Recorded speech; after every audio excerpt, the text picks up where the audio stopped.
Hello friends, welcome to competitive exams India Telugu channel. National thermal power corporation నుంచి మనకి notification అయితే release అవ్వడం జరిగింది ఫ్రెండ్స్. ఈ ఆర్గనైజేషన్ గవర్నమెంట్ ఆర్గనైజేషన్. ఈ పర్టికులర్ నోటిఫికేషన్ ద్వారాగా ఇక్కడ అసిస్టెంట్ ఆఫీసర్ ఎన్విరాన్మెంట్ మేనేజ్మెంట్ కి సంబంధించి వేకెన్సీస్ ఫిల్అప్ చేస్తున్నారు. టోటల్ 20 వేకెన్సీస్ అనేవి ఈ పర్టికులర్ నోటిఫికేషన్ ద్వారాగా మనకైతే ఫిల్అప్ చేయడం జరుగుతుంది. ఈ జాబ్స్ కి మనం అప్లై చేసుకోవాలి అనుకున్నట్లయితే గ్రాడ్యుయేషన్ అనేది కంప్లీట్ చేసుకోవాలి. Graduation in engineering degree in environment with at least 60% అడుగుతున్నారు, లేదా నార్మల్ గ్రాడ్యుయేషన్ 60%తో పాస్ అయ్యి ఫుల్ టైం పీజీ డిగ్రీ లేదా పీజీ డిప్లొమా లేదా ఎంఎస్సి లేదా ఎంటెక్ ఇన్ ఎన్విరాన్మెంట్ ఇంజనీరింగ్ లేదా ఎన్విరాన్మెంటల్ సైన్స్ లేదా ఎన్విరాన్మెంటల్ మేనేజ్మెంట్కి సంబంధించి చదువుకొని ఉన్నట్లయితే మనం ఈ జాబ్స్కి అప్లై చేసుకోవచ్చు. అండ్ ఇక్కడ పోస్ట్ గ్రాడ్యుయేషన్లో కూడా మనకి 60% మార్క్స్ అనేది అడుగుతున్నారు ఫ్రెండ్స్. ఈ పాయింట్ గమనించండి. అండ్ అప్పర్ ఏజ్ లిమిట్ వచ్చేటప్పటికి 30 ఇయర్స్. అండ్ అలానే పే స్కేల్ చూసినట్లయితే మనకి 30,000 నుంచి 1,20,000 వరకు మనకి పే స్కేల్ రేంజ్ ఉంది. ఈ నోటిఫికేషన్కి ఫిజికల్లీ ఛాలెంజ్డ్ క్యాండిడేట్స్ కూడా అప్లై చేసుకోవచ్చు. జస్ట్ ఇండియన్ సిటిజన్స్ అయితే సరిపోతుంది, మీరు ఈ జాబ్స్కి అప్లై చేసుకోవచ్చు ఫ్రెండ్స్. సో మీరు ఏపీ నుంచి అయినా తెలంగాణ నుంచి అయినా కానీ ఈ జాబ్స్కి అప్లై చేసుకోవచ్చు. ఈ పర్టికులర్ నోటిఫికేషన్కి మనం అప్లై చేసుకున్నట్లయితే ఎలిజిబుల్ క్యాండిడేట్స్ని ముందుగా అయితే షార్ట్ లిస్ట్ చేసి ఇంటర్వ్యూ అయితే కండక్ట్ చేయడం జరుగుతుంది friends. In case number of applicants ఎక్కువగా ఉన్నట్లయితే అప్పుడు మనకి ఆన్లైన్ స్క్రీనింగ్ టెస్ట్ కానీ షార్ట్ లిస్టింగ్ కానీ లేదా సెలక్షన్ టెస్ట్ కానీ కండక్ట్ చేసి ఆ తర్వాత ఇంటర్వ్యూ అనేది కండక్ట్ చేసి క్యాండిడేట్స్ అయితే రిక్రూట్ చేసుకోవడం జరుగుతుంది. సో ఈ పాయింట్ అనేది గమనించండి. సో సెలక్షన్ ప్రాసెస్ అనేది నెంబర్ ఆఫ్ అప్లికెంట్స్ని బట్టి మారిపోతుంది. ఐదర్ డైరెక్ట్ ఇంటర్వ్యూ అయినా కావచ్చు, లేదా స్క్రీనింగ్ టెస్ట్ ఆ తర్వాత ఇంటర్వ్యూ అయినా కావచ్చు. అండ్ నెక్స్ట్ మనం మూవ్ ఆన్ అయినట్లయితే ఇక్కడ ఎడ్యుకేషన్ క్వాలిఫికేషన్లో ఎస్సీ ఎస్టీ ఫిజికలీ ఛాలెంజ్డ్ క్యాండిడేట్స్కి రిలాక్సేషన్ అనేది ప్రొవైడ్ చేయడం జరిగింది ఫ్రెండ్స్. సో వీరికి 55% మార్క్స్ అనేది ఎడ్యుకేషన్లో ఉంటే సరిపోతుంది.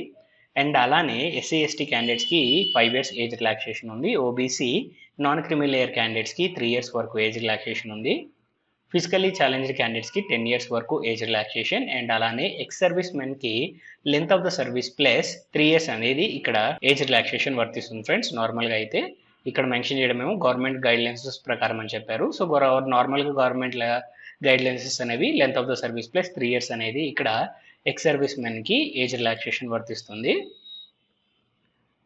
అండ్ నెక్స్ట్ ఇక్కడ జాబ్ పోస్టింగ్కి సంబంధించిన డీటెయిల్స్ ఫ్రెండ్స్.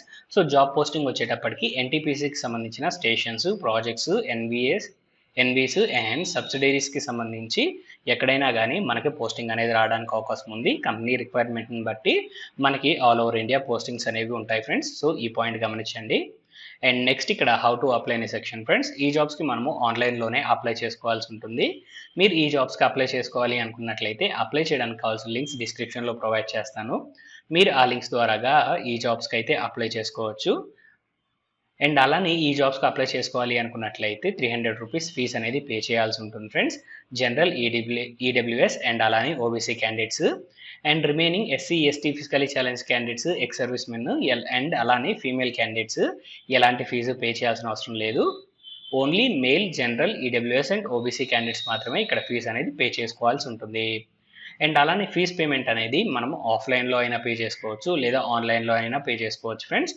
సో బెటర్ ఆన్లైన్లోనే మీరు పే చేసుకోండి. నెట్ బ్యాంకింగ్ ద్వారాగా లేదా డెబిట్ కార్డ్స్ ద్వారాగా లేదా క్రెడిట్ కార్డ్స్ ద్వారాగా మీరైతే ఫీజ్ అనేది పే చేసుకోవచ్చు. అండ్ అప్లికేషన్ లాస్ట్ డేట్ మనం గమనించినట్లయితే ఇక్కడ 26th of June 2024 లోపు మనమైతే ఈ జాబ్స్కి అప్లై చేసుకోవాల్సి ఉంటుంది ఫ్రెండ్స్. సో ఆల్రెడీ అప్లికేషన్స్ అనేవి ఆన్లైన్లో యాక్సెప్ట్ చేస్తూ ఉన్నారు. సో లాస్ట్ డేట్ ఇంకా 3 daysలోనే క్లోజ్ అవుతూ ఉంది ఫ్రెండ్స్. 26 June 2024 లోపు మీరైతే ఈ జాబ్స్కి అప్లై చేసుకోండి. ఇవి చాలా మంచి జాబ్స్ ఫ్రెండ్స్. జస్ట్ ఒకసారి ట్రైల్ అయితే వేయండి, వస్తే లైఫ్ సెట్ అయిపోతుంది. సో ఈ నోటిఫికేషన్ సంబంధించి కంప్లీట్ డీటెయిల్స్ అనేవి మీకు అందాయని ఆశిస్తున్నాం ఫ్రెండ్స్. ఈ వీడియో కనుక మీకు నచ్చినట్లయితే please like, share and subscribe to our channel. Thank you.